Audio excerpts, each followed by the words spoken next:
Welcome to the 2023 NORR program. I'm Silvio Baldessera, Chair of NORR, founder of NORR and host. NORR is a continuing education program founded 16 years ago with three main goals: to teach, learn, improve, and to do that continuously. The program relies on bringing the best guest speakers in three series: architecture, engineering, and masters. Each of the NORR virtual sessions since 2020 have been recorded and are available on NORR YouTube for global access. Welcome to the 14 NORR office staff and invited guests. Welcome to the students of the 15 schools of architecture in Canada, the US, and the UK. This is the LEED Platinum 4-story, rose, mixed-use, 100% affordable project in Venice, California. The architects are Brooks and Scarpa, our guest speakers today. After decades of designing affordable and inclusionary housing in California, which has the United States' largest unsheltered population, Angie Brooks and partner Larry Scarpa will share their passion for one of architecture and society's most important social issues. In California, one of the world's wealthiest regions, over 150,000 people are without homes. In LA County, up to 66,000 people are affected in this group. Scarpa has said, most people think of affordable housing as filled with chronically homeless people, people with drug problems, all types of connotations. Most people are like you and me. Something in their lives went wrong and they winded up homeless. What's happening now is getting so high that teachers, firefighters, hotel workers, there's a whole new group of people who can't afford housing. End of quote. This housing crisis is not just LA, it's New York, Chicago, Toronto, London, Rome.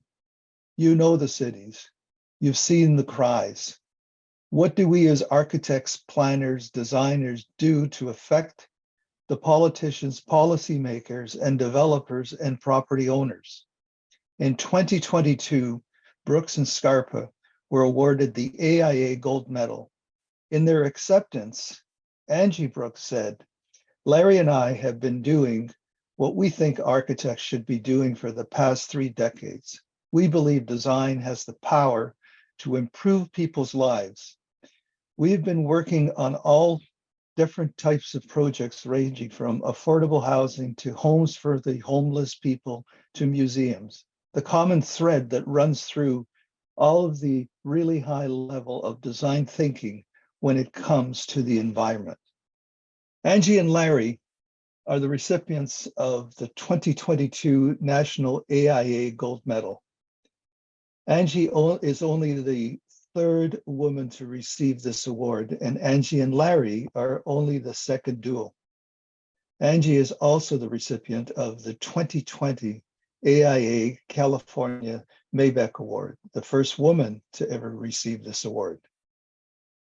Brooks and Scarpa is a collective of architects, designers, and creative thinkers dedicated to enhancing the human experience. Honored with the Smithsonian Cooper Hewitt National Design Award, the firm is a multidisciplinary practice that includes architecture, landscape architecture, planning, environmental design, materials research, graphic furniture, and interior design services that produces innovative, sustainable, iconic buildings and urban environments. They have garnered international acclaim and in very unexpected ways. They also considered pioneers and leaders in the field of sustainable design. Their awards include State of California and National American Institute of Architects Architecture Firm Award, the AIA Los Angeles Gold Medal, the National Citizens Architect, the Ruby Bruner Award, Interior Design Magazine's Lifetime Achievement Award, 6 National AIA Committee and Environment Top 10 Green Building Awards, Progressive Architecture Award, Architect Magazine, R&D Award, and many others. They are also the recipients of the $4.5 million Housing Innovation Challenge Grant awarded by Los Angeles County for their innovative and scalable solutions to homelessness. They are co-founders of the A&D Museum in Los Angeles, the Affordable Housing Design Leadership Institute, Livable Places Incorporated, a nonprofit development and public policy organization dedicated to building mixed-use housing and to help develop more sustainable and livable communities. They have also been featured on the Oprah Winfrey Show with Leonardo DiCaprio. We are honored today to have both Larry and Angie as our guest speakers today. Welcome to both of you. It is nearly 100% independent from the power grid. It was built by an architect who specializes in... A new building that is energy conscious is now going up in Santa Monica, and it's getting a lot of attention. Channel 4's Patrick Healy is there. At first, it appears to be any new apartment project. Just another building noisily being put up on a Santa Monica corner lot. But Colorado Court is in the... One of Leo's personal passions is finding out ways to provide environmentally safe housing to low-income families. Take a look. We're standing here at the first green affordable housing project in the country. This is Larry Scarpa, the architect. You get the idea. That was almost 22 years ago. It was the first LEED certified project in the United States, and we had no idea what we were doing. We had a vision. We thought about, you know, who needs this the most? It's the people who live in affordable housing, who spend most of their income or the highest amounts of their income on utility bills. So we had a vision, but we also had a willing client in Community Corporation and in Joan Ling, who you're going to get to meet after this presentation. But we were doing what we believed was what my mother would describe as Jewish common sense. It just made sense. Our building is kind of like an old historic building. It's an alphabet building, as Angie likes to say, this one in E shape, facing into the prevailing breezes, so it induces airflow through the building, not unlike buildings that were built before the advent or the use of AC and other mechanical systems. So our building was extremely efficient with no mechanical systems whatsoever. All of those things which we added just made the building even more efficient. When we finished this project, we received pretty much every award on the planet for this building. And we were proud of what we accomplished, but we also had a sense of emptiness when we finished the project.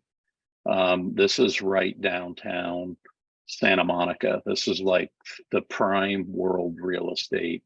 And the best we could do would be to get a community room on the ground level in prime real estate. And so we started to think to ourselves, you know, is our building any better than those buildings you see on the left, which, you know, don't really contribute to the greater community? And we always believe that our building should be a greater contributor. So in the course of this, our discussions with Joan, you know, we talked about it. We were learning about the difficulties of doing affordable housing and all the regulations, which made little sense to us. So I think we kind of beat Joan into a certain submission, you know, and we decided we should try and do something about it. So we gathered a group of us and met at our office the first Saturday of every month to talk about these ideas, like how can affordable housing be better community buildings? And we did workshops, we held competitions, we did studios, and interestingly enough, if you look on the upper left hand of this slide, those sketches which Roger Sherman did is about densifying the single family neighborhood. And now 30 plus years later, that is what's happening in LA. But at the time when we did this and we met with politicians, they said they wouldn't support it because it was political suicide. So, we met for the better part of a year talking about these issues, and our goal was really to serve what we called the working poor, the teachers, the firefighters, the hotel workers, people who couldn't afford to live where they work in these affluent communities. And after a period of time, we thought we should try and really do something rather than talk about it. So we wrote some grants, and basically overnight, grants started flowing into us, and we became this group called Livable Places. Livable Places had a mission to make better, sustainable communities and affordable housing that would help and enhance neighborhoods. The first project we did, and one of our goals always was, we didn't want to just do buildings. We wanted to affect policy, and how can policy change would have a greater impact on what we do. So our vision was to develop buildings and show by example of what's possible, and then to use the developer fees to support our policy. It, in fact, turned out to be, to our surprise, 180 degrees opposite. There was so much interest in the policy part that our policy almost supported our development. This is the first project that we did, and this is a building we bought in Lincoln Heights, just downtown, just north of downtown. It was built in 1923 for Fuller Paints as a warehouse. And here you can see the neighborhood, and our building is right there. And right across the street is the original Los Angeles jail. And I'm going to come back to that in a minute. But what we try to do is identify places where transit was available. So again, you could see this was the brand new Gold Line going in, that you could walk to the station, but to provide these mixed use projects that were included affordable housing, and this one to have market rate. And what we envision that these would become stimuluses to help turn around neighborhoods like Lincoln Heights, which were in decline. And we barely got out of this building, and that's a whole nother subject that we can talk about, but it was built. And what happened is the neighborhood started to transform, and people were saying, what's going on here? Well, this building took 3.5 years and 27 variances to build. It was a daunting thing. And today, the things which we fought for to get approved in this building, you can do by right. But what happens now is, I show you, this is right across the street. This building is now complete, done by Patrick Ty. And the neighborhood is being transformed. There's now development sprung up all around in Lincoln Heights, and it's totally changing the neighborhood. This was just approved by the city of LA last year. This is the redevelopment of the Los Angeles jail site. This is going to be $1 billion project that's going to be built, which will further change this neighborhood. And it's exactly what we wanted to see happen, except that we wanted to play a bigger part, but we were almost priced out of our own neighborhood because, as any good developer will tell you, don't be the first one in the neighborhood, be the second one. And we were really the first people to go in. We had a lot of success with this, but there was also a lot of failure. And we had visions of long-term affordability. But what happened with these projects, and this is from several years ago, buildings we had hoped units to be affordable are now going for nearly $1 million in this neighborhood. So, we had discussions as our group of how do we maintain affordability. For us, it was learning, but I also always remember, you regret more in life what you don't do rather than what you did do. We did some other things on the policy front, which were incredibly successful. One of the things we always looked at is why things are not working in LA. And so we put in the first mass transit, the Gold Line, which basically went from LA to Long Beach, and the city was touting how great this was and how they were going to promote housing along transit corridors. Well, Livable Places, showed them that there was literally zero housing being built in their transit corridor. And they would say, well, that's not true. And we said, well, here's the information that comes right from your own department. So they started to look to us when they had proposed zoning amendments to comment on those and give feedback. So we started to write our own. And if you ask any architect in LA what the small lot ordinance is, they all know it. And this is something we wrote, proposed to the city, that took a lot of back and forth, and the city made our own. But this was really one of the things we did that changed, that fundamentally brought back mom and pop developers to LA. So I just want to show you some things that happened, even our own work. These small lots, these are projects all being done by other architects using the small lot ordinance. A project by Lorcan O'Hurley just finished, Rios Clemente Hale, Barbara Bester, and the list goes on and on and on of projects that would not be allowed to be built without the small lot ordinance. There's even a website now that tracks small lot ordinance projects, and HUD tracks us on their website as a model for good development. So it got a lot of press, and people started asking, what is this small lot subdivision thing? And, a discussion enhanced or came about, what is it? People started saying, is it destroying it? We thought, from our perspective, it was like a mission accomplished. We were done and that was it. But what we started to learn, that policy is even maybe less permanent than buildings. And so changes to this continue. We now even go into the building department and do projects under our own ordinance, and the planners will tell us, no, that's not the intent of the ordinance.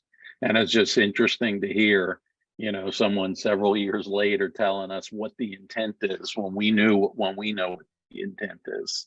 And so we carry on, we keep working, and we started another nonprofit that after we managed to get ourselves out of Livable Places, there was a sense of relief, because this was our night job in a way. And what I like to say is Angie and I practice in parallel universes. So we have a fairly traditional practice that goes on, but at the same time, we work towards bigger ideas. And I never thought of this before, but a friend of ours who runs the Arkansas Community Design Center told us, he said, you're the only people we know that when a rule doesn't work for you, you just go change the rule. And I guess to some extent, there's some truth to that. So we had this other idea, is like, why couldn't we do with affordable housing what was being done with the Mayor's Institute on City Design, where mayors would come in with projects in their cities and try to make them better and improve them as part of making their cities better. And we knew that affordable housing, diverse communities, communities that have a broad range of people and income levels are more vibrant than monocultured, meaning all wealthy or all poor. Or so when you have diversity, cities and communities thrive. And so we wanted to show that affordable housing is an important part of making our cities thrive. So I happened to have dinner with a friend of mine named Maurice Cox, and he was at the time the head of the National Endowment of the Arts. And he said, "This is great idea. Can you write us a grant?" And we wrote a grant, and we got a grant to basically do what a one-time institute that we paid for nonprofit developers and community groups to come in with projects. And we had a resource team of architects, landscape architects, bankers, and a whole group of people to help them make their projects better and to work with them. So we did the first one in 2010 in Minneapolis. And we thought this was a one-time deal. It was a lot of work putting this together, and we're now in going to be our 14th year. It's now run by enterprise community partners at a national level.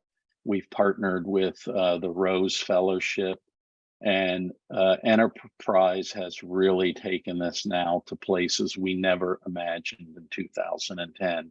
And at this point, we are sort of just, they almost never call on us anymore, where in 2010, they relied on us almost entirely, but they've done amazing work with this institute. And, you know, what we wanted to show is how we could make design matter. And so most architects, most designers, this is what they think. This is how they think a project gets done. Affordable housing, there's us, the designers, and then there's the developer. Well, it really looks like this. It's an incredibly complex system of getting it done. And what tends to happen is that almost all the design decisions are made even before the designers get involved. And so what we did was we said, how can we make design matter?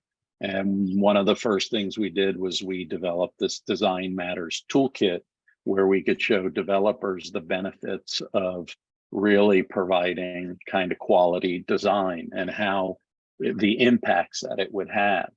And so we not only had a Design Matters toolkit, we made a pre-development toolkit, and we recorded and published all of our institutes since 2010. So all of this material is free online. If you go to adhli.com, you can download all of this information for free. And these are meant really to help nonprofit groups make their buildings better. I have to tell you a story. In 2010, when we started this, we had a developer from New York. I won't tell you where or who, because I don't want to embarrass anyone. But this developer came with perhaps the worst project I've ever seen. I couldn't even believe what I was seeing. And I thought to myself, there's no hope for this group. Well, they drank the Kool-Aid. And not only that, they came in 2010, but they still come back every year, even though they're not invited. So we've now had at our institute over 100 nonprofit developers and community leaders, and we've kind of behind the scenes transformed many communities and how affordable housing is being done in those communities. And so what we're always doing is providing information to show where a lot of people think of affordable housing, they think of the drug dealers and the peoples on the street. We say, no, this is how this can make your community more vibrant and make it better. And we provide all these tools for those people. So like Larry said, we do have a traditional practice, and we're going to continue the presentation telling the story through some of our work, some of the buildings that we've done. And this is Cherokee Lofts in West Hollywood. It's an 18 condominium project around a courtyard. And it illustrates this idea that you need to collaborate with your builders and your vendors to actually design buildings today. So this image you're looking at is a collaboration with a vendor called C.R. Lawrence, and some of you who are architects on the call might know them. They actually make tubs and showers.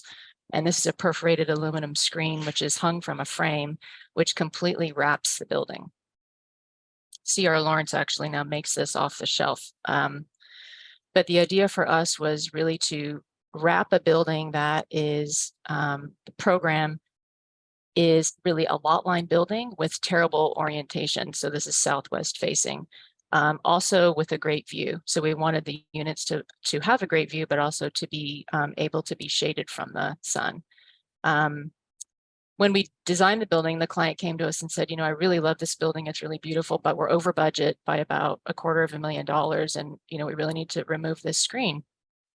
So we said, okay, we showed the client an image of what the building would look like without the screen. And he said, that doesn't really look that good, but we're going to do it anyway because it's saving money. So we went to all of our consultants and we said, we took the screen away, update your drawings. And our mechanical engineer came back and said, well, without that screen, we're going to have to add several tons of AC, and we're going to need to put that on the roof. Our structural engineer said, oh, well, if you're adding all of that mechanical to the roof, I'm going to have to upsize the structure of the roof.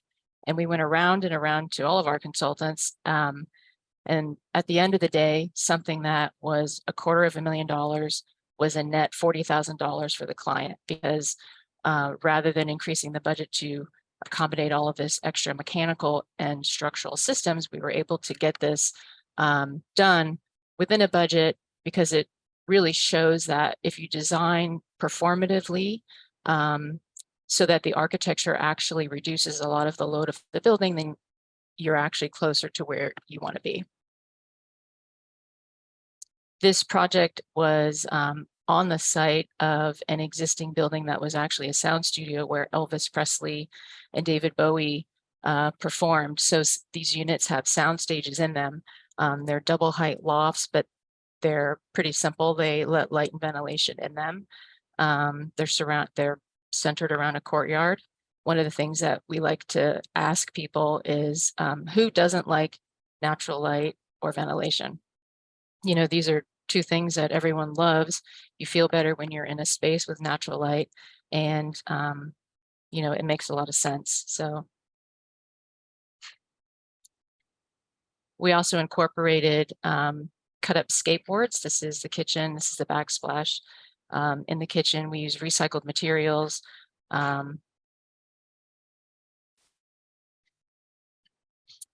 And we add value to our clients by addressing needs that are traditionally outside of the scope of work of what an architect would do. This is a project site for a client called Jonathan Rose.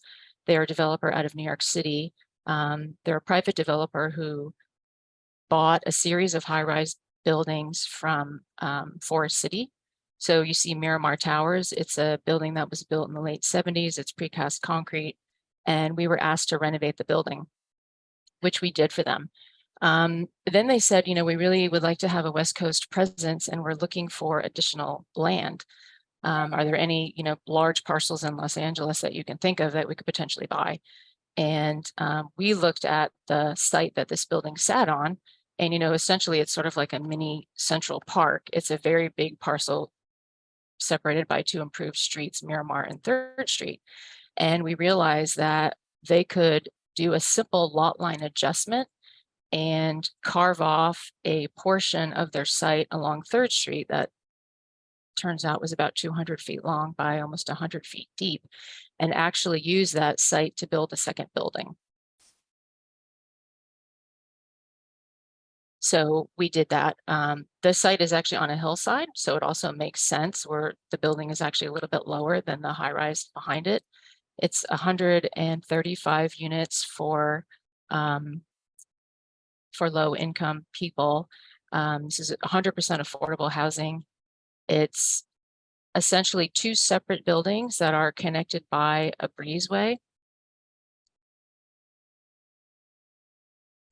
And the breezeway is this carved out space that actually highlights the entry of the building. This is the sunken courtyard that separates the new building from the existing building.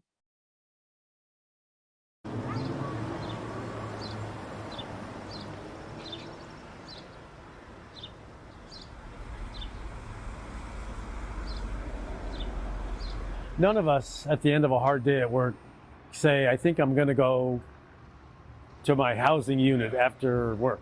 No one says that. People say, I'm going home. And hopefully the residents who have the opportunity to be in a home of their own, leaving a life of homelessness behind, hopefully they feel those same sorts of connections to what a home represents. People are always a little worried about an affordable housing building going in or a supportive housing building going in. And I think all too often homeless folks who have passed through various systems probably reflect the worst in design. This is the local welfare office. This is the local mental health office. This is the local probation office. At best, pretty utilitarian. At worst, spaces that communicate a very negative message to the people who engage in those spaces.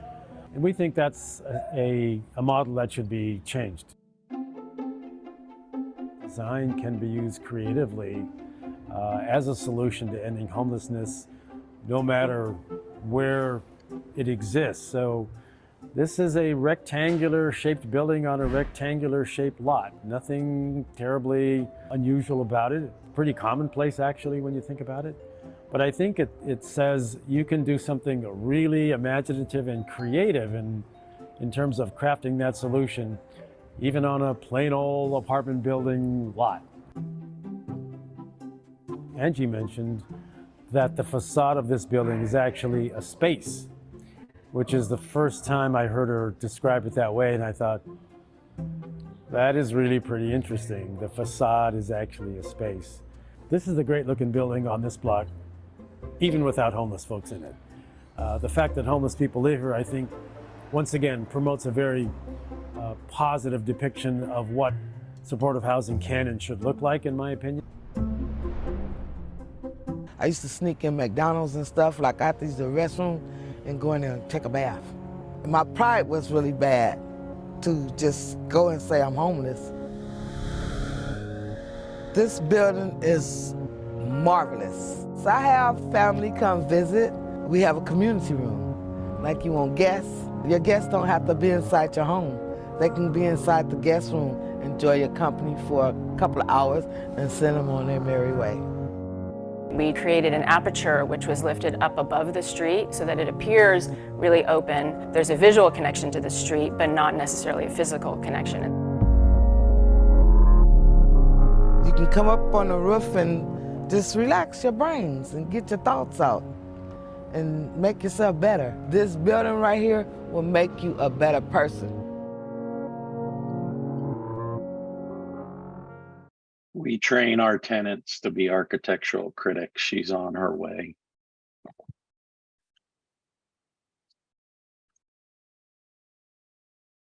My career actually started working for a developer, and we used to sublease space to the Skid Row Housing Trust. And Mike Alvidrez, who you just saw, was just out of UCLA Planning School, and he became the executive director of Skid Row Housing Trust.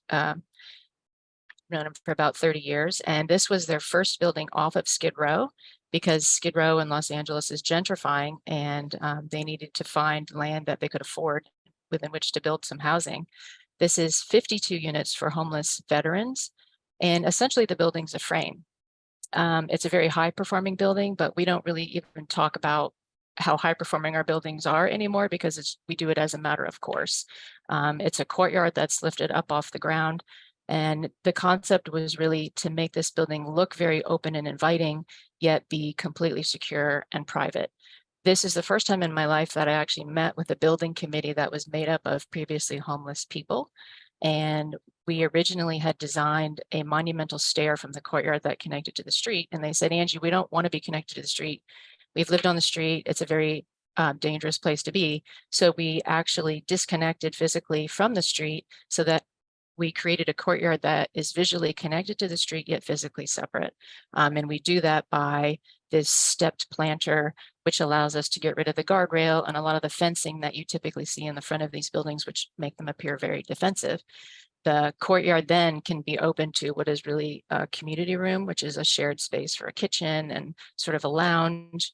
The Marciano Foundation provided all the artwork for this building. There's actually some paintings that hang outside the building in the courtyards, because Mike believes that art actually helps people heal. And whether that's in the building or actually art that's hanging on the wall, you know, it doesn't really matter. Green space is meant to sort of climb up the building and mitigate stormwater. So the main courtyard has a large planter. The roof has a small planter because we're under the Pacific Flyway, but this is sort of the Zen space where people can go. And the sculptures that you see are the typical kitchen vents that always stick up through the roof. You know, we thought really, we have a technique where we think about these kinds of things so that they become these sculptural objects. You have to group them together, but it allows you to then create open space on a roof, which would be typically left over for just sort of your mechanical and, you know, building supplies. It was on an empty lot. It was an empty parking lot. Interestingly, I think the last 4 affordable housing projects we've done have been on empty parking lots. And it's a very dense mixed use walkable neighborhood. It's near a park and near transit. And so this is really a great addition to the neighborhood. And actually someone in the apartment building next door called me to find out how they could actually get an apartment in this building. And back to Santa Monica, you'll notice that on some of our images, we have number of units and then density units per acre. This is a typical suburban lot size, about 50 by 150, but the density rivals Manhattan in a 5-story building. And we were able to do that by creating smaller units. This is a mixed use commercial area in downtown Santa Monica. But cities to us always sort of appear gray, and we wanted to really include color and enliven this building because 46 people live here and this is their home. Previously homeless people with mental and physical disabilities. And it's called Step Up. The ground floor actually incorporates an art studio for them. The organization Step Up has a job training program with a commercial kitchen, and the people who live in these buildings actually work in the kitchen and learn skills. And the idea is that they then get to step up and move into different types of housing and become productive members of society. One of the techniques that we use is to spend a little bit of money to do a lot. So this is the front of the building where we stacked aluminum panels together. We water jet cut them using the same pattern, and then we anodize them different colors and attach them to the front of the building in different orientations so that the appearance is really complex, yet the process is pretty simple and pretty efficient. The units themselves are about 240 square feet each, and they have Murphy beds that flip out of the wall. They have no ranges with which to cook. There are 2 common kitchens where people can gather socially to cook. One of the program elements from the client was that they wanted to incentivize people to actually be social.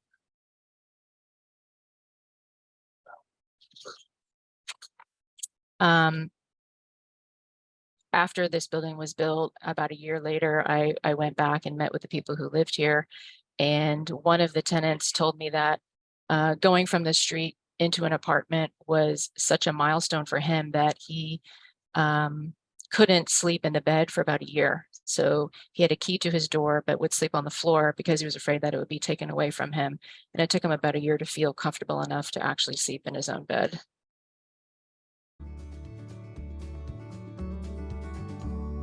Back 2011, I messed around and somehow in front of my grandmother's house, I got shot for no reason. She lives in Compton though. Was at my grandmother's house. Boom, got shot. I got on the SSI. I got shot right here. I got shot right here. Right here. And then came out, it brought me to the hospital. They took it out. I had to see where like my mental health was and my body, you know, because it was bad, you know. I could not put my thought together for work. It hurt. It hurt so bad. So I got on SSI. And 2013 or 14, something like that, I ended up joining with Step Up. They help you fix your mind, you know. You got to do it every day. 48 hours, you got to do 2 days of thought processing. And they help out with the mental health of that disorder. I'm not going to lie, this building is like the future or the futurism, because I mean, every time you look around, you're like, wow, is that decorative? You know, isn't that advisive? You know what I mean? It's just very, very nice too. And I love the skyscape or something like that.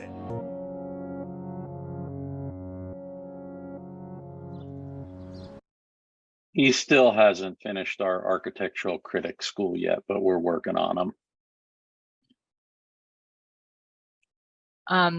This is an image of the two main social spaces, which are essentially the kitchens. But as Larry said, it's actually the letter E.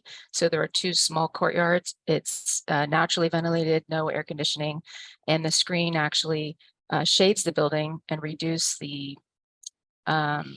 mechanical needs of the building by about 10%. One of the things that we also like to do is look at required elements of buildings like exit stairs. This is a required exit stair that actually comes down into the courtyard and then connects to a tunnel, which takes you out to the sidewalk. It took several hours to work through this detail with the building department, but it makes the stair much nicer and it becomes a courtyard that's activated. This is an image of historical courtyards in Los Angeles, and you'll notice that most of our buildings have courtyards. We like to call them the lungs of the building. Irving Gill is in the upper right, Horatio Court, which is a beloved space that exists. And, you know, courtyards do many things, but I think the most important thing that they do is they mitigate this line between what is a public space of the street and what is a private space of where you live. They become these sort of social filters for people. They're performative, but I think the bigger thing that they do is to really be this secondary social space from public to private. It's a typology that's existed for thousands of years across many, many continents. You know, the Irving Gills from 1919. Some of these are more contemporary architects, and others are just common buildings. So what we like to say is we try not to invent anything. We basically look right in front of our face and maybe look at things in a fresh way or a different way, but we take things that work, and there's no need to, you know, there's a great model for housing and there's almost no need to change it. And the addition of cars is really what I think has helped the courtyard go away. In downtown Skid Row, this is a little project we did for Mike. He came to us and said, I have 2 buildings on Skid Row. They really don't need any design work. They're just going to be renovations. We need to add an elevator to one of them. Do you guys even really want to do this project? And of course we said, you know, yes, we want to do it. These 2 buildings together have a density that's over 400 units per acre, and it's really because of the building type.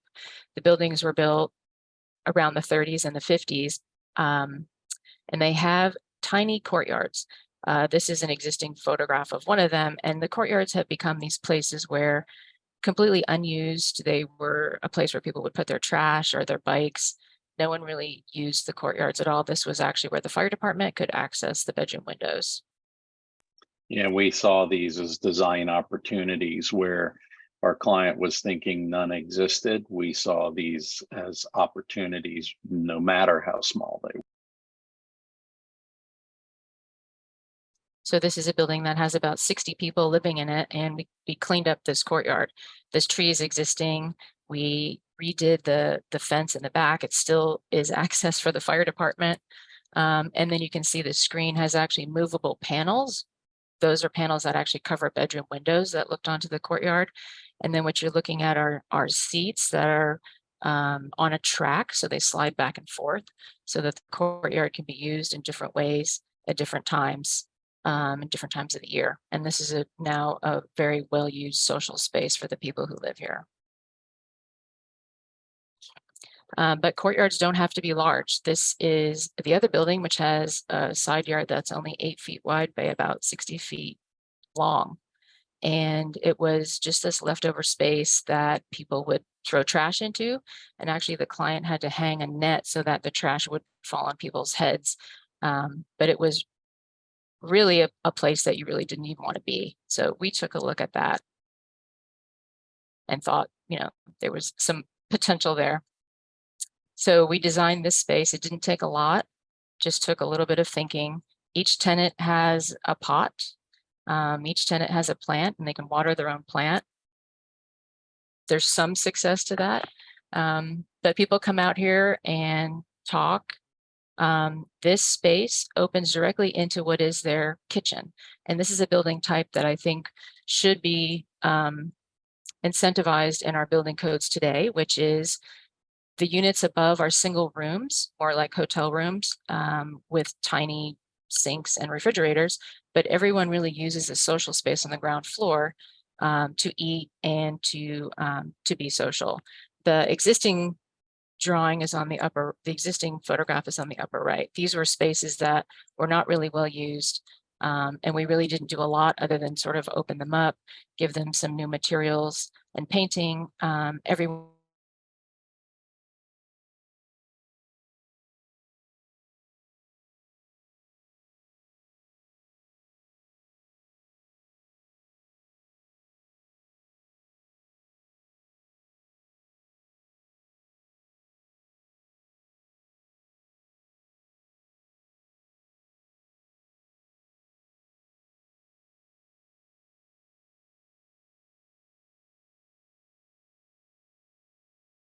In places we often don't think we can.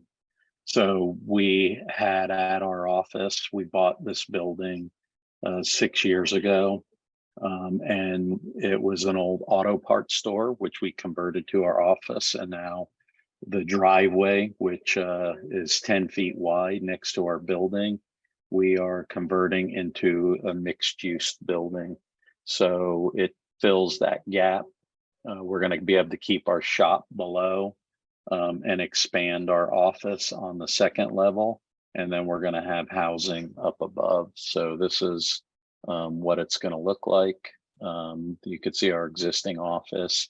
We have a park across the street and we have amazing 360-degree views. This is we're hoping to also do this prefab, but it's again shows an example of what you can do with very small sites, which people overlook.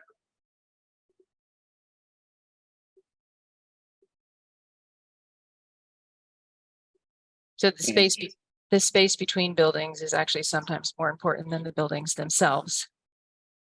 This is North Hollywood, and if you Google North Hollywood, you'll find that the definition is a vibrant, mixed-use, very walkable community with a lot going on, legendary buildings, legendary bars.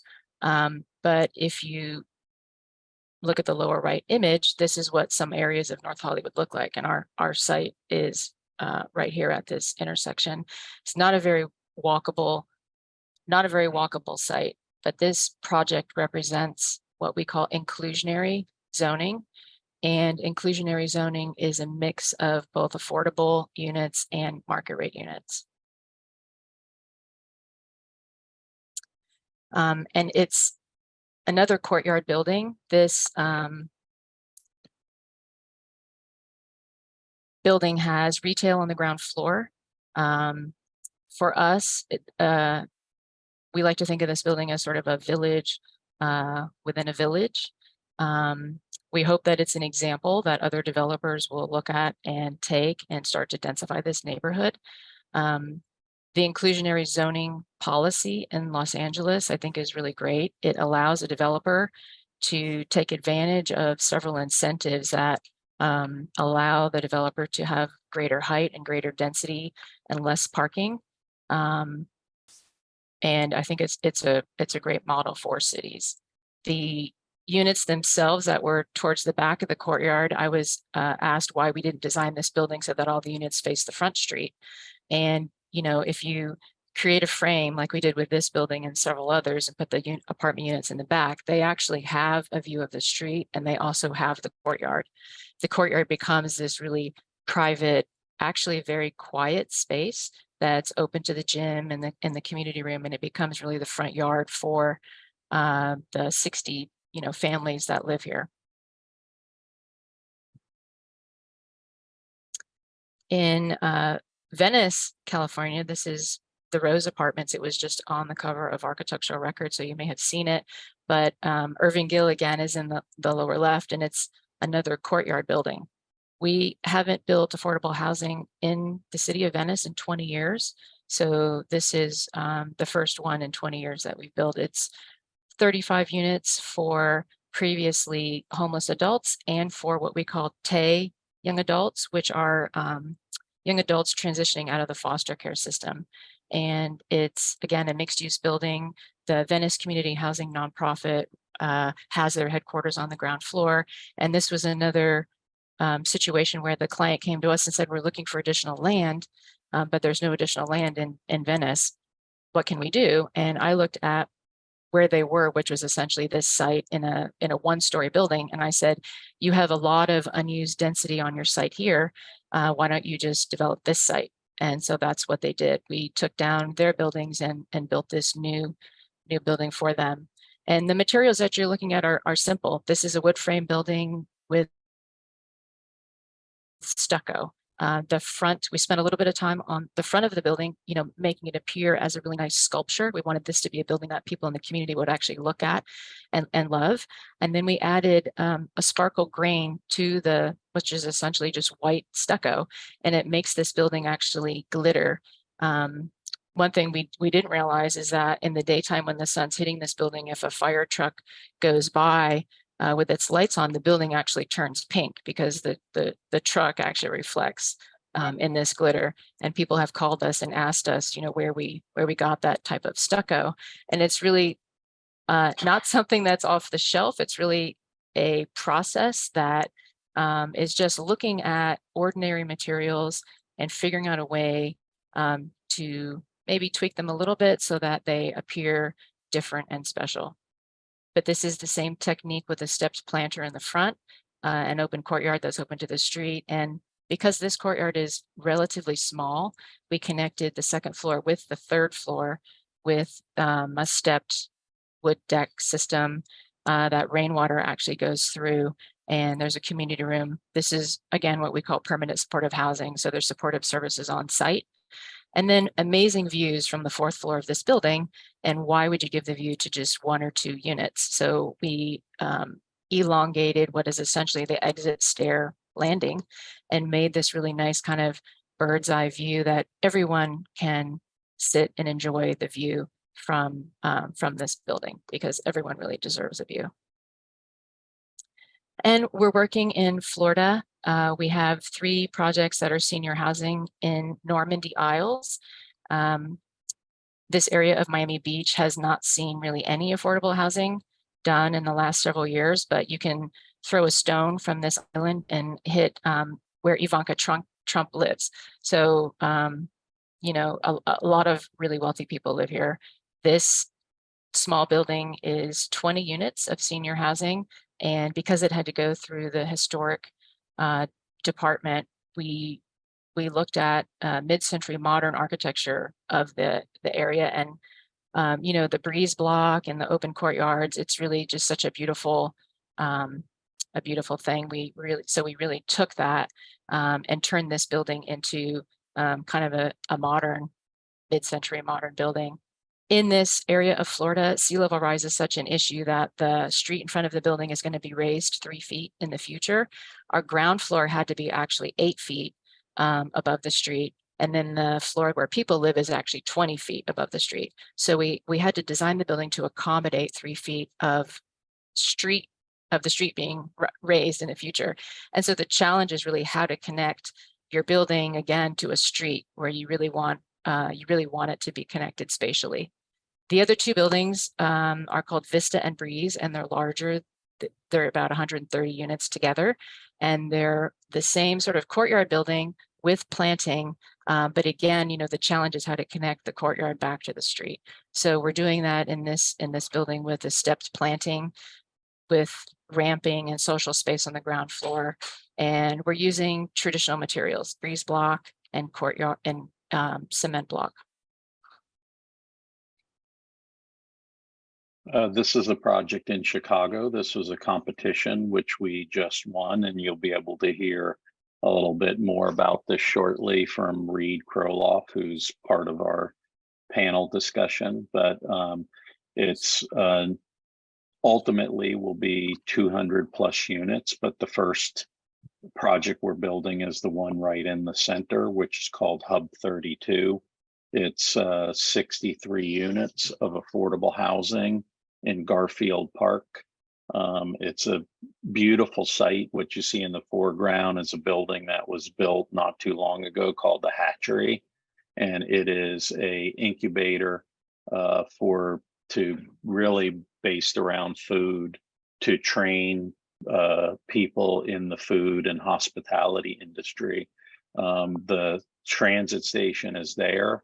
It just makes sense. It's a bit of a food desert, this neighborhood. But what we're hoping to do is to create a project that, again, like our Lincoln Heights project, will be a stimulus or will be something that kind of, gives the neighborhood a spark. So it has a similar idea of an upper courtyard, but a vibrant ground plane. We're going to have restaurants in here that the hope is across the street from the Hatchery, the people who are there, these become kind of support services for people at the Hatchery building. And the building has brick and steel. It's connected directly to the transit. And you could see it has kind of a modulation. So we thought of this as not a building, but like our NoHo 11, it's a family of buildings that in a way becomes a bit of a neighborhood. This is another competition we just won. And again, a super tiny site, going back to what I mentioned about these unusable sites. This one has always been seen as unusable because it is a dead end site. It's longer than 300 feet long. So you can't get a fire truck in there. You can't service the back of the building. And so we made a proposal for a homeless shelter. And this building is a building that takes everyone. So our client, the one Angie talked about, Step Up before, is one of the main people who who send the tenants to this place. So they don't accept certain people off the street. There is a process. The church here accepts everyone. And so what we did was we wanted to create a building with dignity. So it has a presence. It has going to have a working garden in the back, but in the front as well, it will have a garden. And this garden is where people who are uncomfortable actually sleeping inside will be able to sleep outside in the garden in a covered area. And it's a big open space, but we have a kind of meeting room chapel above, and they've kind of coined this the lighthouse. It's kind of interesting. I didn't think of it that way when we were doing it, but it's kind of an important symbol for them, this idea of kind of a lighthouse. And this is what the interior space will ultimately look like. Again, it's, it feels like a connection to the outside. It has some dignity to it. And even though you would be living in a group, we try to provide like a quality space. This is, as mentioned earlier, we have north of 60,000 people who live on the street in LA, and voters have passed 2 propositions in the last several years, north of $1 billion to do something about our homeless crisis. And we have had a period of, where there is a schism between what the voters are telling us that they want to do something about homelessness and what's actually happening in the city. So as part of this, the county put out what they call this Housing Innovation Challenge.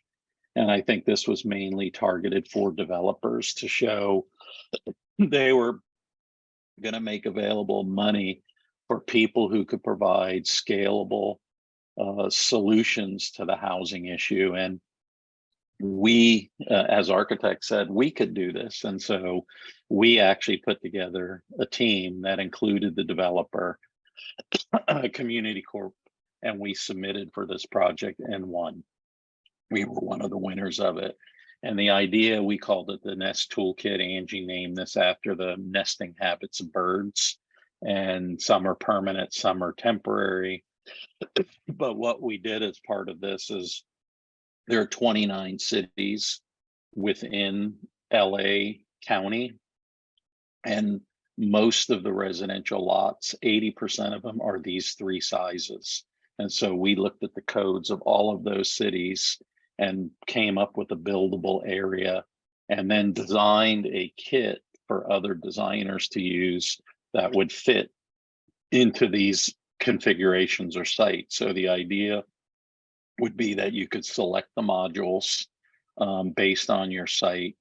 We showed the many different configurations it could take, from lower scale to higher scale, and demonstrated how that would work, but also leaving room for the designers to, put their own stamp on it, depending on the neighborhood. The project, it's taken a very long time. We are going to have our first project underway, but it's also being, we have a deal now with Plant Prefab, and they're going to produce this as a product, an affordable product. And the idea would be that you can go on their website, you can put your site information in, select the modules, and it would aggregate these modules to fit your site and give you a price, and you can order them right then and there. It's not quite there yet, but we're getting there. I wanted to just show you one project that we proposed using this toolkit. This is the Mount Olive Lutheran Church, and you could see by that plan, it's just a few blocks away from Santa Monica College. And what the church has found, and this is not a unique problem to Santa Monica, but there are now problems with homeless students. There are many students living in their cars or living on the street. The church has seen these students living in their cars on the street, and they have been housing them to the extent that they can. So we went to the church and said, hey, how about we make a project for you where you can house more students? And they said to us, well, we really can't. We have a big parking lot in the back, but it's only zoned for a single family home. And we need the parking space.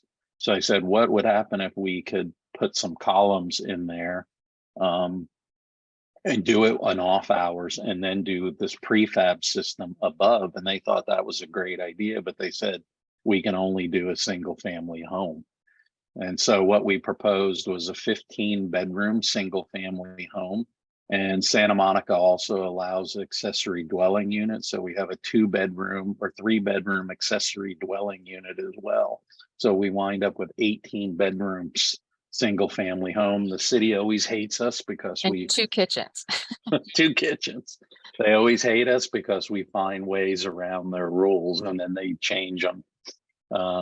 the pastor loves this. He calls it his little church, and we took the void space between, and we kind of made these a bigger living room in the part where we would have to build the space in between. So we're always thinking of ideas. We're going to close out here and just show you.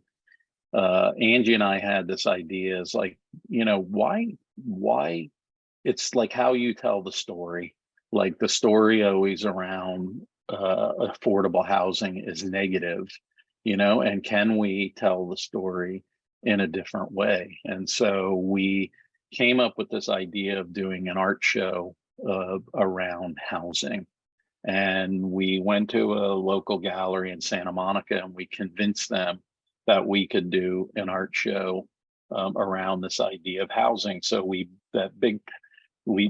called it basically the same as the title of our lecture here, and it's in a gallery. We made this 6 foot or 8 foot by 25 foot panel, which is really meant to be seen as a piece of art from a distance. But when you go up to it, it's filled with information about housing, about density, about, you know, what it means to cities. And so people came to the show. They thought this was a great show. We made models demonstrating different levels of density and open space. And it was wildly successful. We had the gallery told us this was one of their most attended shows that they've ever had. We wound up on TV about this show, and in major press as a not to be missed exhibit. And if you know anything about the art world, you know, hyperallergenic is like the holy grail in publication in the art world, you know, describing this as a not to be missed show. So, you know, we really just think it's how you frame the story, you know, what's the story you're telling? And we have to really change the perception, you know, amongst us about what affordable housing means, what it means to society, and what it means to our community. So we're going to leave you here with just a very short video. This has won a bunch of awards on the ideas revolving around affordable housing. We've become a culture that ignores people and looks the other way. Our homeless problem, especially in Los Angeles, is so large now that it's almost untenable. Los Angeles has the highest number of unsheltered people anywhere in the country, and clearly you can see that in Skid Row. There's a lot of suffering that goes on. If you're not ready to live in the streets, it gets pretty profound. For those individuals who have been largely isolated and alone, beginning to try to build solutions to homelessness can look like. I've known Mike for a long time, and this is really our first collaboration. The name of this project is The Six that we did for Mike, and that means that, in military terms, it means I've got your back. And really, Mike is the six for homeless people. I think I was one of the first people who moved, who had keys, and I thought I was dreaming. And I came and looked, it was empty. I was like, whose house is this? They said, yours.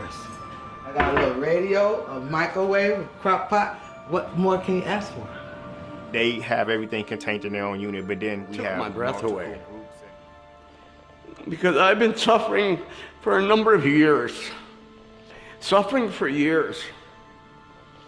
And what are you going to expect, you know? Breaking stereotypes of the homeless goes back to design. It says something. It says we care about you. Design definitely can empower individual. If you ask Mike, he'll tell you that good design is part of the healing. A little bit like Frank Sinatra, if you can do it here, you can do it anywhere. No one has a bigger homeless crisis than we do here in Skid Row. I think it's absolutely a replicable model. All you need is the will to do it. These are our cities. Whatever we make here, whatever buildings we build here, they're part of the larger fabric that defines our cities.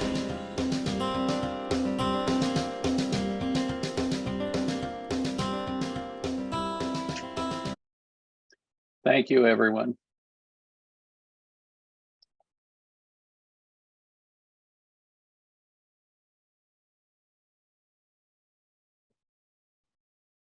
Angie and Larry, that was very touching presentation. It's you know, as I said at the beginning, it's not just LA, it's Toronto, it's Chicago, it's Calgary, it's every city in the world.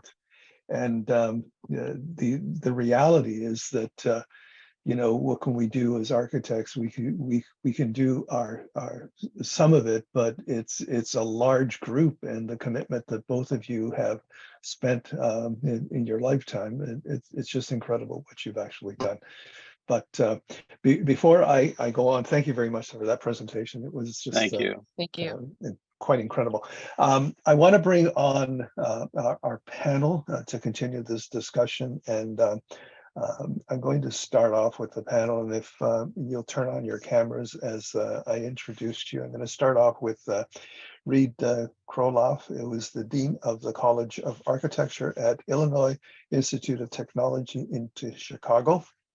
He is a leader in the fields of architecture, urbanism, and design. Reed Kroloff co-founded Jones Kroloff, a practice that develops design strategy and guides architect selection processes. The recipient of the American Academy in Rome's 2003 Rome Prize Fellowship, Reed Kroloff also served as editor-in-chief of Architecture magazine.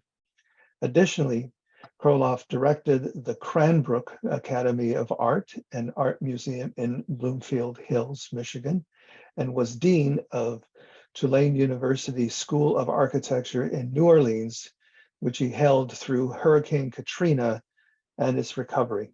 He holds degrees from the University of Texas at Austin and Yale University.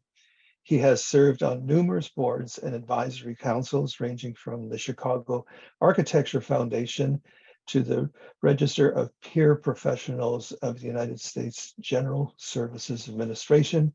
Welcome, Dean Kroloff. Thank you. Can you all hear me? Yes, we can. Good. Coming through perfectly. Terrific. The next panelist that we have is Joan Lynn, who has a storied career as a real estate financial analyst, an affordable housing developer, property manager, social policy researcher, and university instructor. She has worked in the private, nonprofit, and public sector for over 40 years, including as executive director of Community Corporation of Santa Monica and commissioner treasurer of the Community Redevelopment Agency of Los Angeles City. Her recent community development policy work includes the 2022 United to Housing LA initiative and the 2022 SB 679 Pamelager, creating the first LA countywide housing solutions agency, elevating social equity and justice in foundational to her work. She continues her longtime association with UCLA Urban Planning Department and the Zimmer Center for Real Estate. Welcome, Joan Lynn.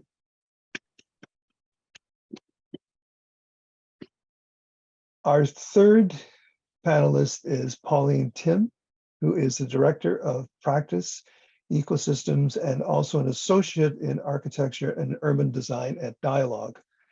She is joining us today from Winnipeg on Treaty 1 territory and ancestral and territorial lands of the Anishinaabe, Cree, Oji-Cree, Dakota, and Dene people, and homeland of the River Reed Métis.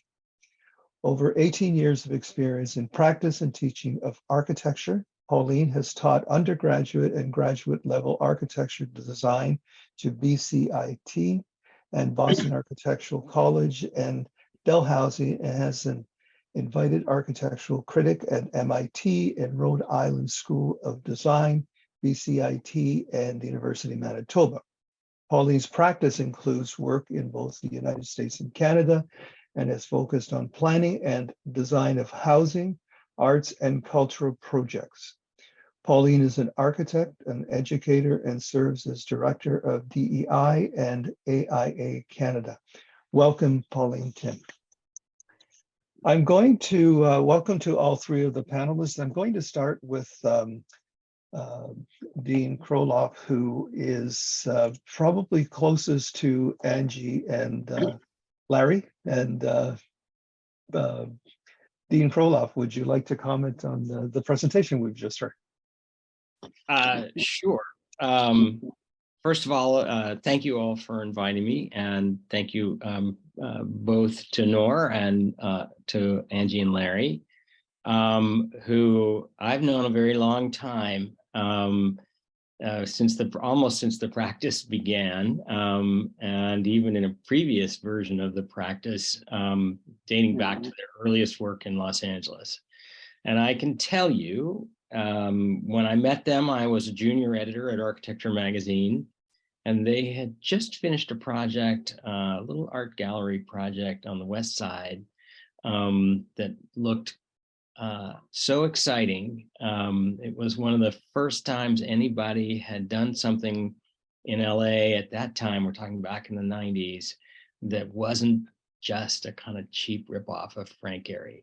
It was its own work. It's its own work. It was an expensive ripoff.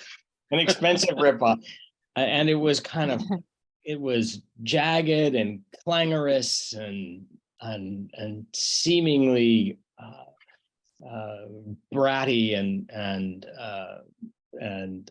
kind of aggressive until you looked at it for about 30 seconds. And then you realized it was smart and thoughtful and clever and winking, and had a little sense of humor, which is very hard to pull off in architecture ever. And I think if you look forward across the work that we've seen today, you can make those same kinds of mistakes. You can look at the work and say, oh, it's just a simple idea. And then you look 1 millimeter deep and you realize deeper into the picture and you realize, wow, there's 15 ideas hidden right behind that little piece of yellow stucco.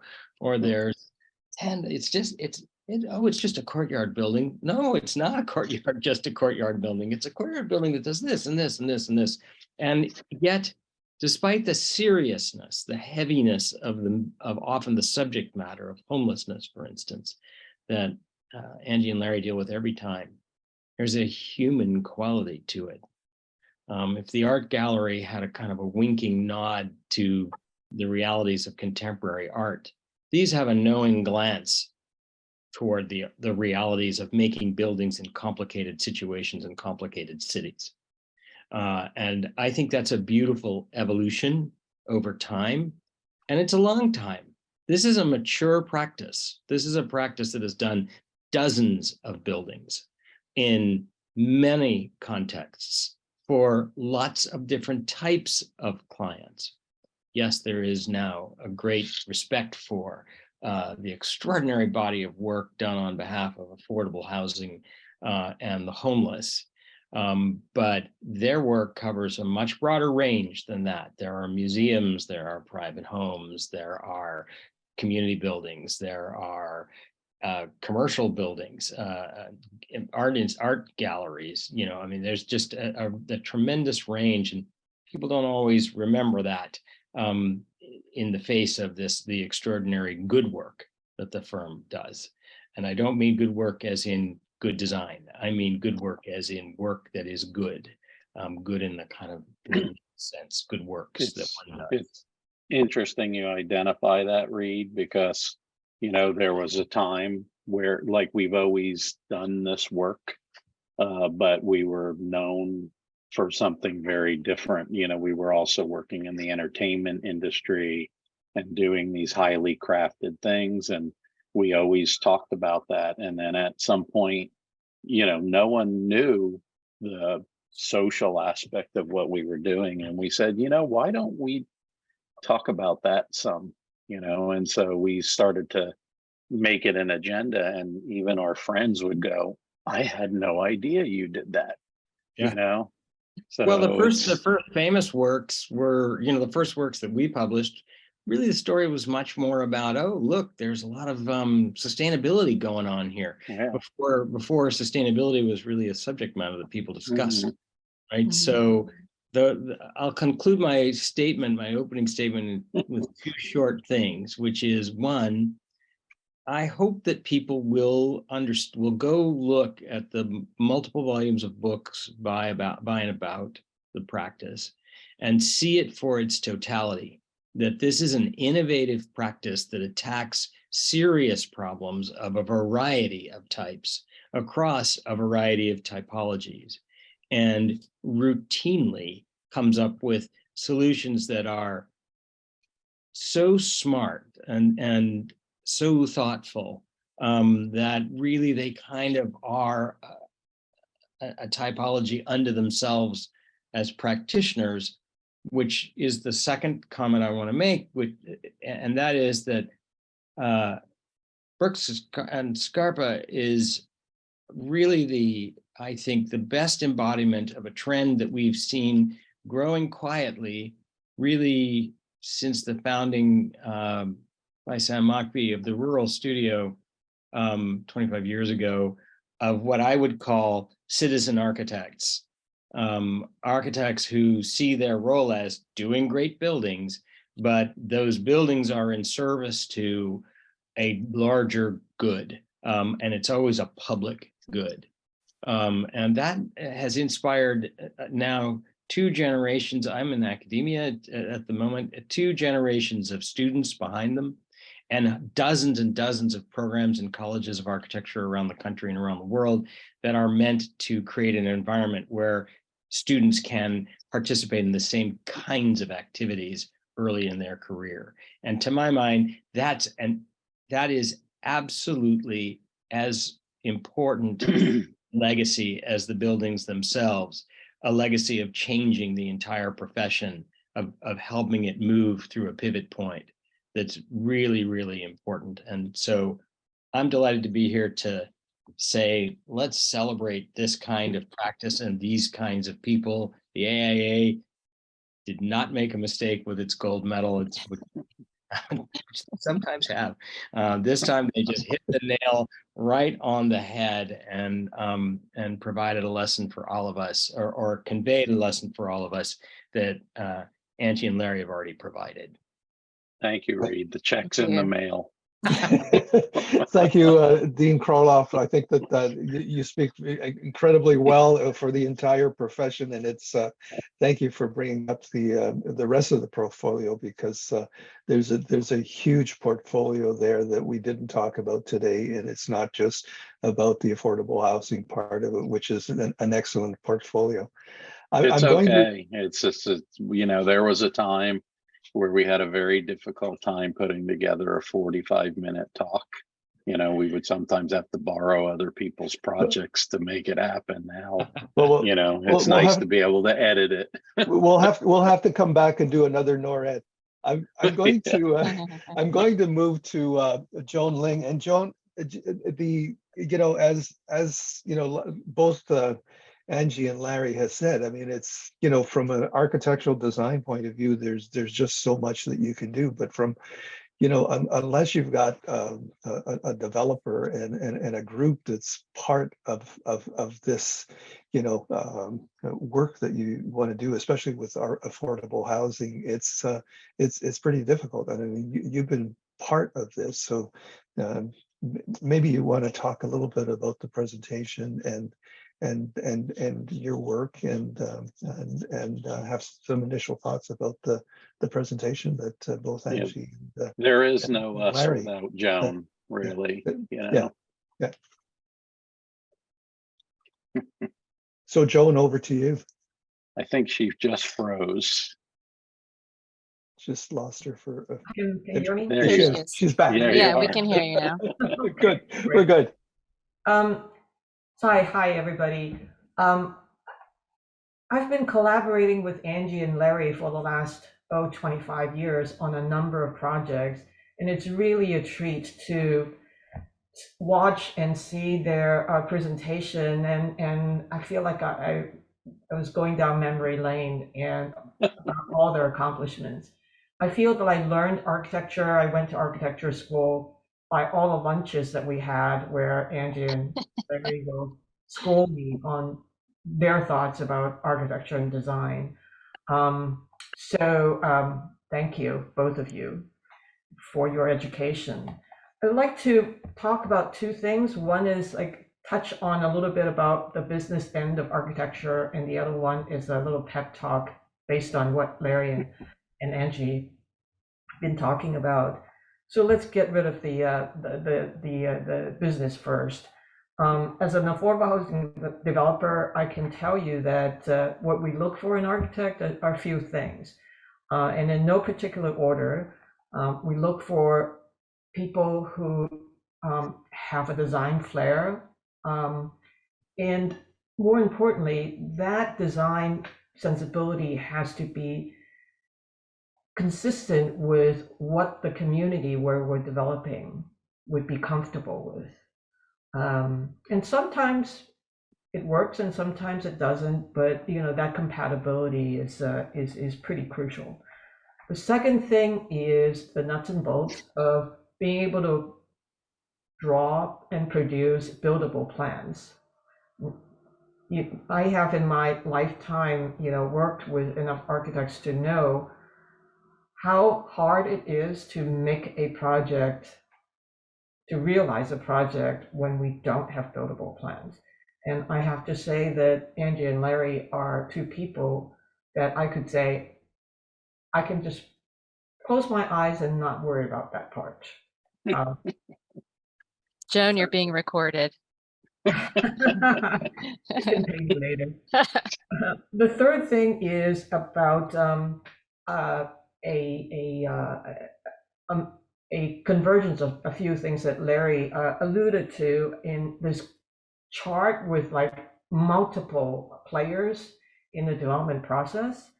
And in particular, what we look for is your design, sensitive to the construction methodology and the construction costs that the project is able to support.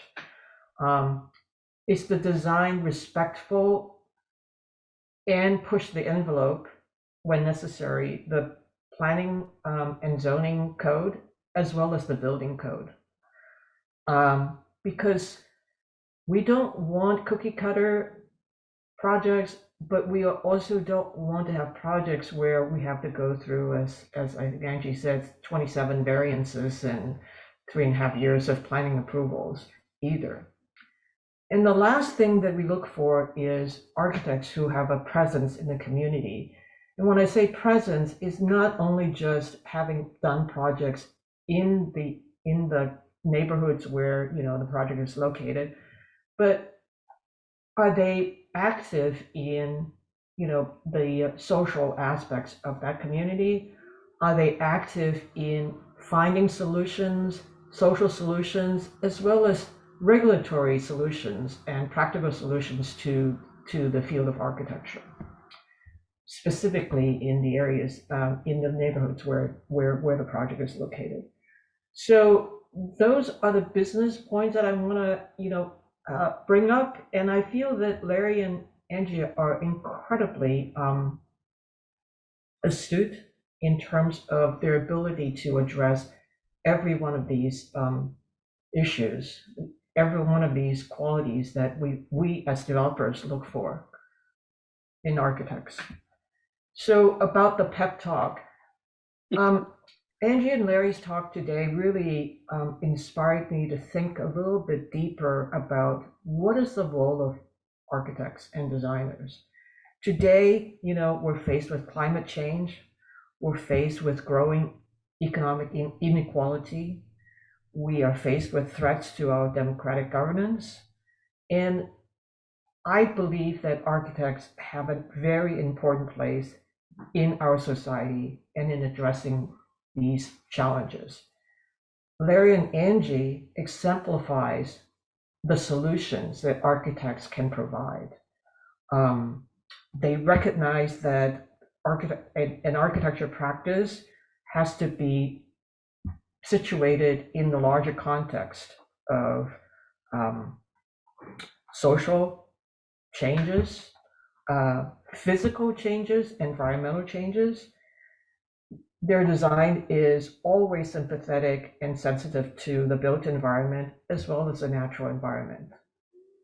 And because of the work that they have selected, that they very often are in the vanguard of addressing the social needs and the demographic changes happening in our society.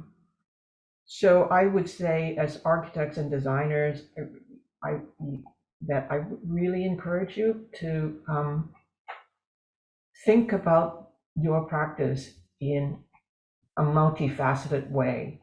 That yes, design is very important, but design has to be driven by people who occupy and use that space. That yes, commissions are very important, but look for commissions that really can give you an opportunity to give back and contribute to the world, and the amount of social impact that you can provide. Lastly, Larry and Angie have been incredibly generous with their time in actively participating in changing the world to a better place. And I see them doing that in the regulatory environment. I see them doing that in experimenting with different types of construction methodology. And I just hope that everyone in this room would look at Larry and Angie as examples of what architects can be. Thank you. Thanks, John. I'm glad we recorded that for everyone because it's that is quite true. It's difficult as architects. We tend to forget that we're not just doing designs for museums or courthouses, and that's not all we're doing. But it does take partnerships, and like what Reed has been involved in Chicago is transforming there, as well as Joan. That no architect can do those without people like that who have similar goals. We're going to move on and give Pauline a few minutes with her opening question. And Pauline, I have to thank you because you're the one that introduced me to this, because I read an article that you did on, not that I didn't know Angie and Larry. I knew them as Angela and Lawrence. Now I know them as Angie and Larry.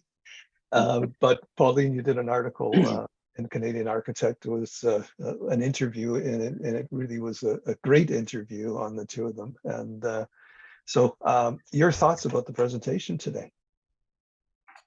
Thank you.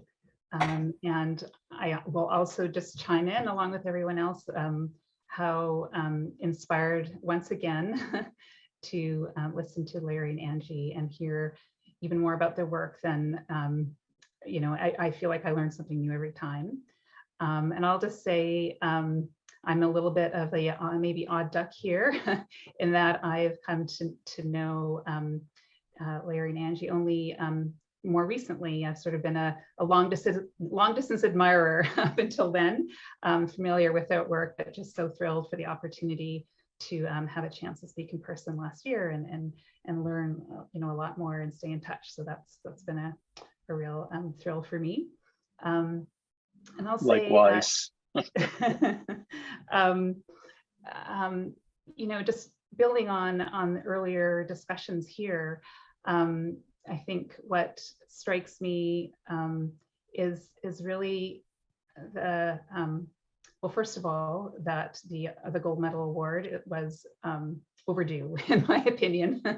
I think we're in an era, thankfully now, where work rooted in social purpose is getting the recognition and the amplification that it really deserves. And I think Larry and Angie are such great models for us in our profession about how we can do that and how we can make our way in doing that. And I think just to the discussion around the role of the architect, there are some really great learnings just in terms of how on earth do you get it done, and also just how consistently you are able to give dignity to the users of these buildings.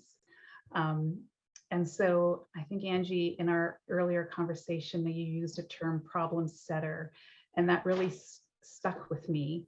And I think it really goes to the complexity of really what's at play. And I think the diagram that you showed really kind of made that visual as well.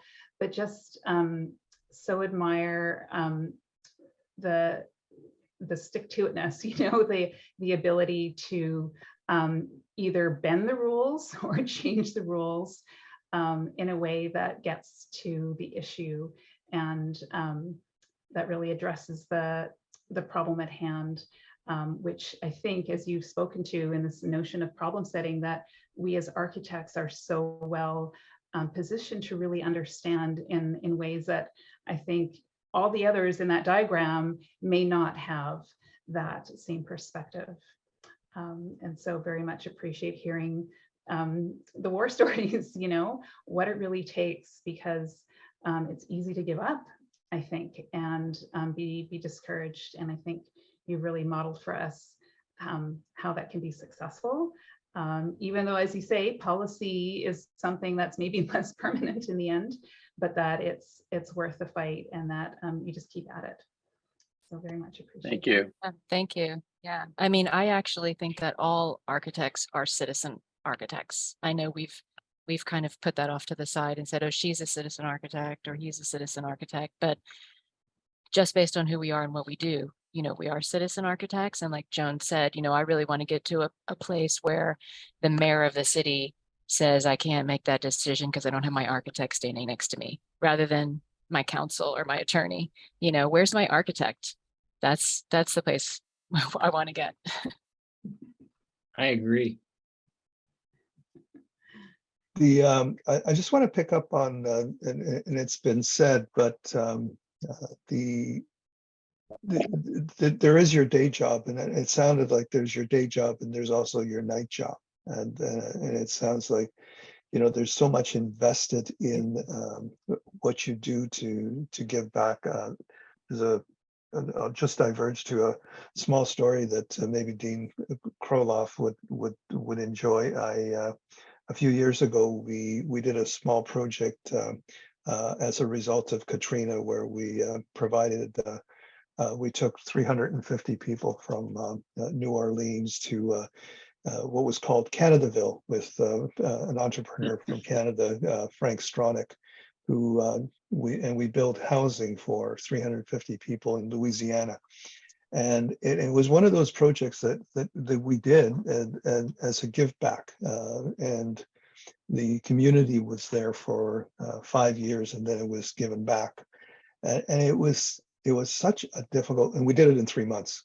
So we actually built a community in 3 months, and it was such a difficult thing to do with the local community. And I'm sure that, you know, Angie and Larry, I mean, in all of the projects that you've done, it is so difficult to deal with zoning, to deal with mayors, to deal with everything that you've gone through.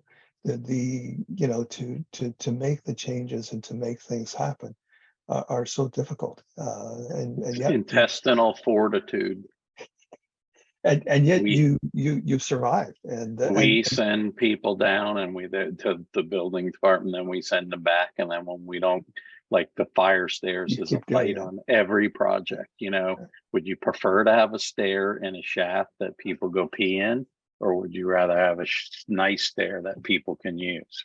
And so inevitably, Angie has to go down to the building department, and she knows the codes better than the people at the building department. So they start going, uh-oh, when she sets the appointment to come down.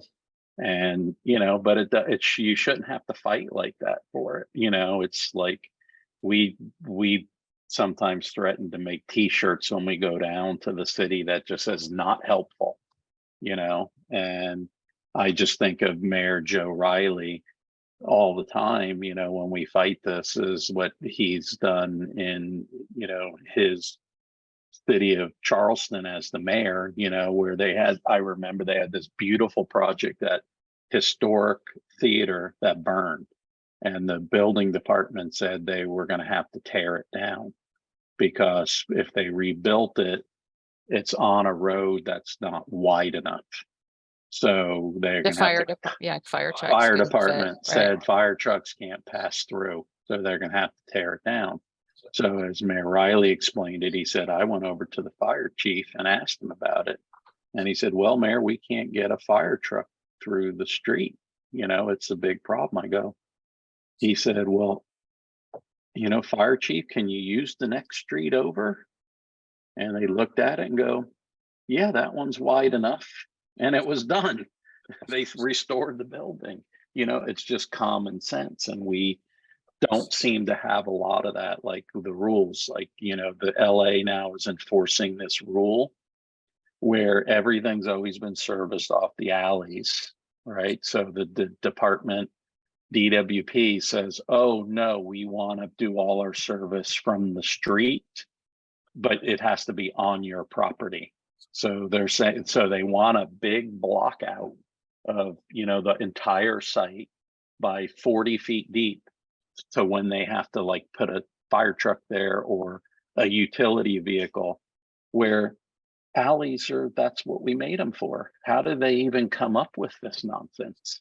It's important for a lot of us to remember that code that's written in American cities, in fact, the majority of code written in American cities is written by private for-profit companies that actually have nothing to do with the making of cities other than writing these codes. And there are only 2 or 3 of them that do this, most of whom are not in major cities. And so there's a substantial disconnect between the way cities are lived and the small cadre of non-professional people who are writing the codes for them. And yet all of our cities subscribe to these companies and buy these junk codes and enforce them as if they were absolutely delivered from God on high. And it's to the detriment of our cities more often than it's to their benefit. We have a staff. Oh, sorry to interrupt you. We have a staff member who's actually working on code development, and he came back. He's the only architect or of one of 2. So you're exactly right. Yeah, that's something you guys could do next. You could reform the code industry. But the reason why Larry and Angie can go, head to head with these ridiculous rules has to do with their competence. I think that it's not every architect who can go down to the planning department or the building department and go argue with them. They would just throw you out. But with Angie and Larry, they can do that because there is a deep respect for their competence as architects and designers and construction drawing producers. I was having lunch with some of the planners in the city of Santa Monica recently, and I don't know why this topic came up, but they were telling me that the plan checkers, when they see Angie Brooks' name on the plans, they said, "Oh, we just give it a cursory review because we know that if Angie's name is on it." They know if she goes down there, they're in trouble. Let's turn this recording off now. We don't want to getting back to the wrong people. Well, there's some truth to this because, like we had one project where they wanted us to move our building or shrink it by like 2 feet because of how the planner was telling, your measurement from property line on an alley. And so Angie went down there and showed him he was wrong. But think of all the architects before her that have gone down there before the same planner and said, well, okay, I guess I got to move my building. And there goes hundreds of thousands of square feet that could have been put to a good purpose. You know? And Angie and Larry, what are your thoughts of, I think most cities, and maybe Joan, most cities struggle with planning focus and direction from city planning department. And what are your thoughts on that? Because, and I'll use Toronto as an example. I mean, we tend to get planners that move every 4 or 5 years, and direction changes, and the difficulty of setting standards and changing standard. What are your thoughts on the direction of planning departments? I mean, obviously you're Uh-oh, you're I have opening a a couple can of thoughts. worms. So number one, I think it's too political. I think some cities, the planning departments have just become politicians, or they won't do anything that a politician doesn't want. And some cities, like the city of Los Angeles, are silos. So rather than having kind of a pyramid, maybe with a leader and then everyone kind of under one umbrella, they're silos with leaders. And so crossing the silos horizontally is very difficult. So we have the fire department and the health department and other departments, and there's no one who's sort of looking at the overall design of the city. And those are two things I could think of.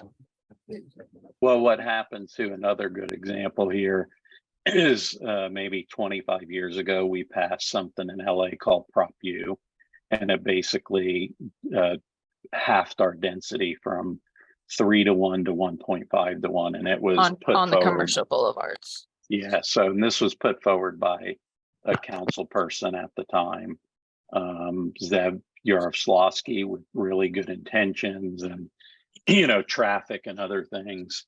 But what he didn't realize, and this is what happens, you have people who are making policy that don't truly understand policy, because the devil's in the details. So this single thing cut our density in half. And so Angie was actually on a panel with Zev, and she more or less roasted him over that and explained to him how it affected the properties behind with you had to mediate step back, because he's saying, no, it did not change that at all. And she explained to him how, when the residential zones, but commercial zones, how you had to have transitional heights. And after the thing, he called her up and said, can you explain that to me, what you were talking about? And so we have a lot of policies that are made by attorneys, by politicians, and things without truly engaging. I mean, they engage the design world, but it's more a cursory. Yes, we talked to the AIA, yes, we surveyed architects. It's not really integral to the process. But also, I think that goes back to the education of an architect. How are we educating students today? And if we don't educate them to go and work for cities and become politicians, or become planners, or become people who can make these decisions and get out of our kind of little internal bubble of as just sort of designers of buildings, I think we're more than that. Then we can't affect change. So that's a very good point. The whole thing, yeah. There are people such as Reed. There are people such as Reed, Maurice Cox. There are a handful of people who've had way more profound impacts on the built environment than architects, and they are architects in their roles that they play. And we, I mean, again, I'm an educator too, at USC, and students actually, what we are seeing now is they want to have a purpose. They want to work with purpose. They want to do beautiful things, but they also want purpose. And the opportunities are not there for them from a pedagogical point of view. So we still teach architecture on the Beaux-Arts model, which hasn't changed since then. and it's all studio based. And we kind of need a paradigm shift on how we educate, you know, students in our profession. Yeah, that's a very good point. I totally agree with what Angie and Larry said. For me, you know, my work on changing the rules is focused on the state level. There are almost 500 cities and almost 60 counties in California. Some of them are interested in solving our housing crisis. Most of them are not. So instead of fighting this battle city by city, we just go to, I mean, I just go to state level to make those changes. And frankly, in the last 10 years, I'm amazed at what the state legislature has been able to pass, things that I thought would never be approved in my lifetime. You know, more density, more streamlining, it's happening. But I think that one of the things that we have to address is that even if we have all the planning issues resolved, we still have construction costs to deal with. Because the construction costs that we are working with now, they just can't, developers just can't bring the cost down to the point where it's affordable to even middle income households. And So- that's a good, go ahead, Joan, sorry. So I would really look to architects and designers to think about different construction methodologies that could make construction more efficient and make it more efficient and more cost effective. That's a good point. That's a really good point. We should be working towards that, but I can tell you that our market rate projects cost 25 to 30% less than our affordable housing projects. And that is due not to anything other than regulation. So just to give you an example, our Rose Apartments project, which we showed, we pre-built a unit, finished it, cabinets, hardware, sinks, everything. We pre-finished one to get inspected so that we could get it checked off and inspected. It was. So we built out all 35 units. Then the CASP inspector came out and made us take out not only all the garbage disposals in every unit and replace them, change the sinks. We spent $200,000 to just change the things that the CASP inspector wanted after we had it approved previously. So we have a lot of stuff in, you know, subsidized housing that drives up the cost dramatically. So I would say that we also need change in policy and how we do that to drive the cost down, because it's not the construction. You know, when you compare market rate to affordable, there's no reason why they shouldn't be close to the same cost. And the irony here and the difficulty, extra difficulty, is there's a world of intelligent people looking at the problem of making housing more affordable. People like you, Joan, people like Larry and Angie, people in academia, people, you know, from every side, whether it's from finance, development, design.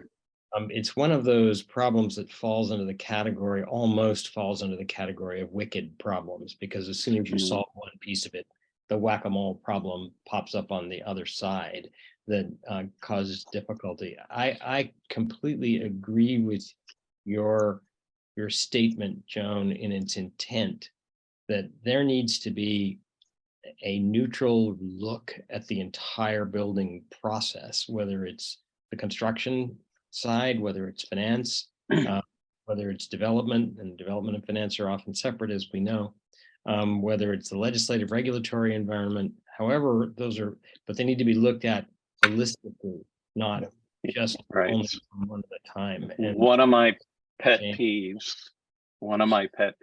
and this is like the holy grail no one will touch is ADA accessibility.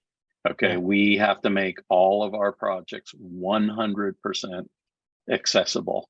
If you look at the national average and you take into account all disabilities, everything from the most, chemically sensitive, we're somewhere in the 26% of people with disabilities.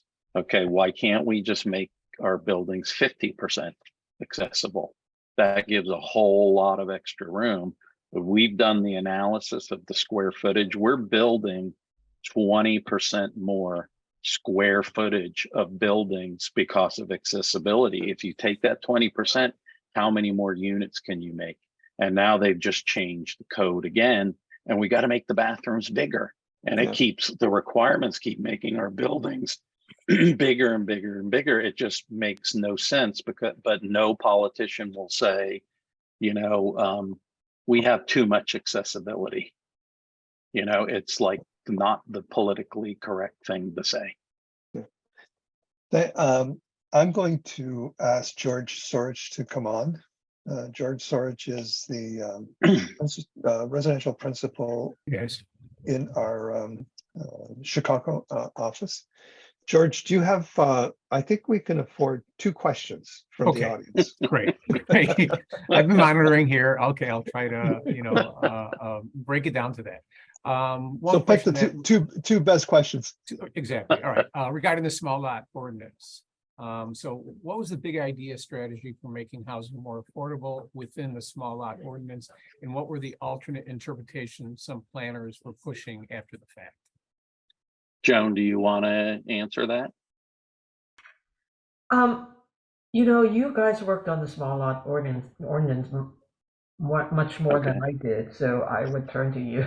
Just on the affordability side, Larry, there was a single family house on the lot, and now there are 5 homes. So if you think about it that way, and I see sort of housing kind of more broadly, which is that everything is just a tool, and we have to do everything all at once in order to make it work. So this is just one of the tools for small lots where a single family house used to sit, and you can build 5 row houses now. By right. That are fee simple. Variances. So there's no homeowners association needed. You can it's like the brownstones, that was an illegal housing type in Los Angeles until this ordinance was built. So that's the affordable side. And then, the city, the issue was no one knew that this was coming. So if you're living in a little single family house, a 1-story house, and someone next to you builds a 5-unit brownstone, people say, oh my God, what's happening?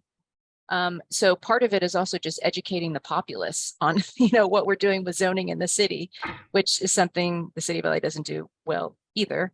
But that is, hey, everyone, this city was developed as 16 suburbs in search of a center. And now Los Angeles is going to be more of a metropolis, and we're going to build bigger buildings over here. We're going to do this over here. We're going to do this over here. And at the same time, we're going to improve the infrastructure. And that's what your community is going to look like. But that doesn't happen. So there's a little bit of that happening. And I mean, what they make interpretations, it's like a code is like the Bible. It can be interpreted many ways. And so you can interpret it to make it work, or you can interpret it to make it go away. I wish we had an all-day seminar to kind of take this and bring it to all cities that we're practicing in. But just a few minutes left here. If I could just do one more question. Yes. And sorry, Larry, to kind of interrupt there, trying to be sensitive to everyone's time. So how have you adjusted your practice to reflect the context of Miami, Chicago, and other cities of practice? You want me to start? Can I start, Ange? Well, neither of us are from California to start with, like many of the people who practice here. But the minute you step foot in the state, you are Californian. And the minute you're a Californian, you get, oh, well, that works where you're from, not where we are, and I tease with my New York architect friends. I tell them we've opened an office in Amsterdam, and they're like, really? Do you have work there? I go, no, we're trying to get work in New York, and So for something, California's had this history. You can go back hundreds of years in many realms, and art, architecture. There's been innovation here, and I don't know. Maybe people are afraid that people from live in California are gonna do too much crazy things if they are let out of the state.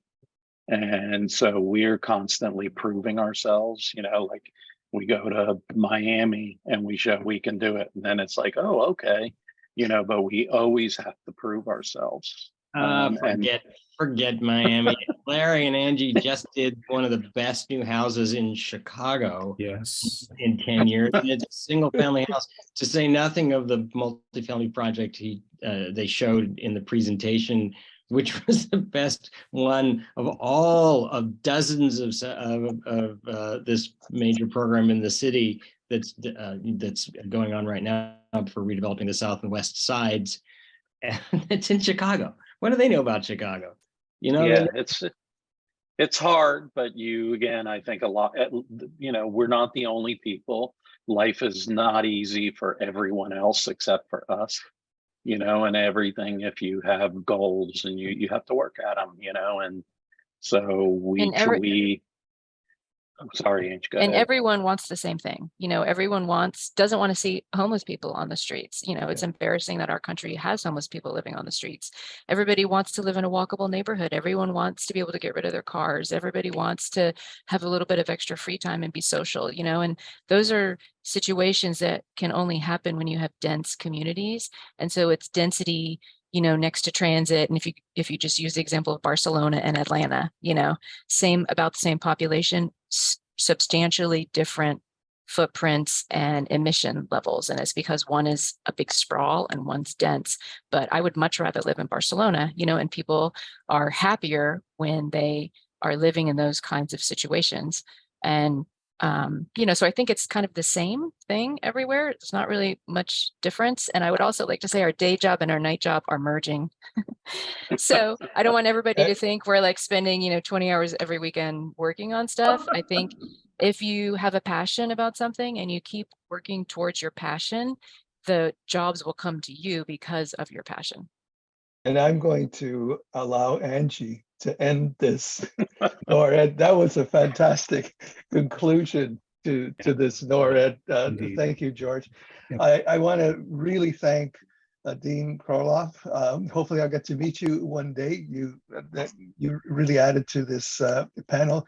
Joan, thank you for your expertise and thank you for everything you've done. Obviously there were some great projects that we saw there and great results, and thank you for being part of this.